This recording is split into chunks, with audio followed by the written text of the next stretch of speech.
In the heart of a bustling city stood a magnificent statue, high above the rooftops. So tall it could be seen from every street was the figure of the Happy Prince. He gleamed in the daylight, covered from head to foot in the thinnest, finest gold leaf. His eyes sparkled like two rare sapphires, bright as the summer sky. On the hilt of his sword shone a great red ruby, glowing like a drop of blood in the sun. When the prince had been alive, he lived in the palace of Sans Souci, where sorrow was never allowed to enter. Every day he danced in the great hall. Every night he dined beneath chandeliers of crystal and gold. The palace gardens were full of laughter, fountains, and music. He did not know that outside the palace walls, people lived in poverty. Back then, the world was beautiful to him, and so they called him the Happy Prince. And happy he was, for he had never seen what lay beyond his own perfect life. But now, standing high above the city, the Happy Prince could see everything, and what he saw made his golden heart ache. One evening, a small swallow flew into the city. He had been left behind by his flock, who had flown south to Egypt for the winter. The days had grown colder, and the little bird was tired from flying alone. "I will rest here for the night," he thought, and he perched between the feet of the tall statue. As he prepared to tuck his head under his wing, a drop of water fell on him. How strange, he thought. He looked up. The stars shone brightly. The moon was full, and there was no cloud in the sky. Another drop fell, then another, and to his surprise, he saw the Happy Prince was crying. His golden face was streaked with tears that glittered in the moonlight. "Who are you? The swallow asked softly. And why are you weeping?" The Happy Prince spoke in a voice gentle and sad. "When I was alive, I knew nothing of tears. I lived in a palace where sorrow was not allowed to enter. I never knew that beyond the walls, people lived in hunger and misery. But now, from up here, I can see all the suffering of my city. I see the narrow streets, the broken roofs, the children with bare feet in the snow, and the mothers who cannot feed them." He paused, then said, "In a little house far from here lives a poor seamstress. She is bent over her work, sewing dresses for the ladies of the court. Her fingers are red and pricked from the needle. Beside her, in a narrow bed, lies her little boy. He is sick with fever. The only thing she has to give him is water from the river. And he cries in the night for oranges. But she has no money for medicine, no money for fruit." The Happy Prince's voice trembled.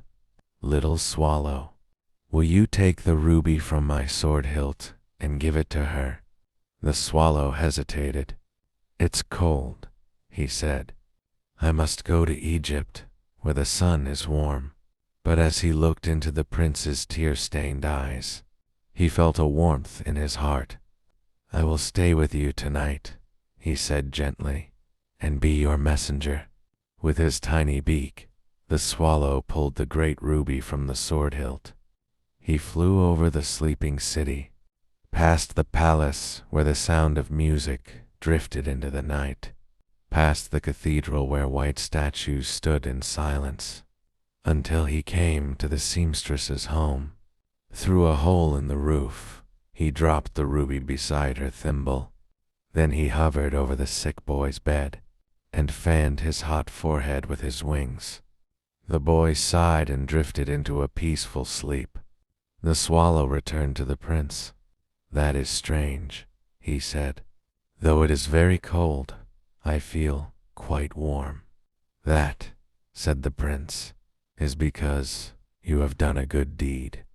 The next night, The swallow came to say goodbye. Egypt is calling, he said. In the city of Memphis, the sun will be warm on the palm trees, and the great river Nile will flow under clear skies. But the happy prince said, Little swallow, will you stay one more night?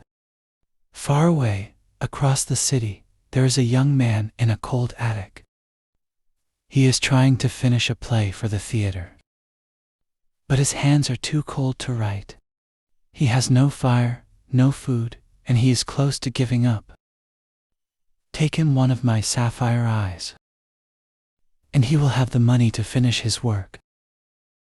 The swallow plucked the sapphire from the prince's face and flew across the city to the attic room.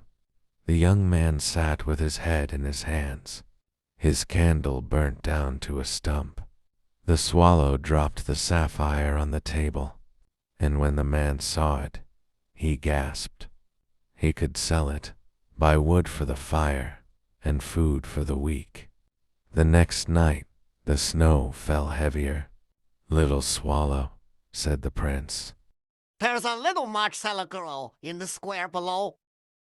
She has dropped her matches in the snow, and she will earn no money tonight. If she returns home empty-handed, her father will beat her. Give her my other eye. But prince, said the swallow, if I take your other eye, you will be blind. Do as I ask, the prince replied. The swallow took the second sapphire and placed it in the girl's small, frozen hand.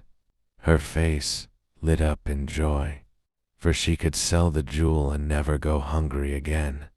Now the happy prince was blind, but he said, Stay with me, little swallow. And the swallow stayed.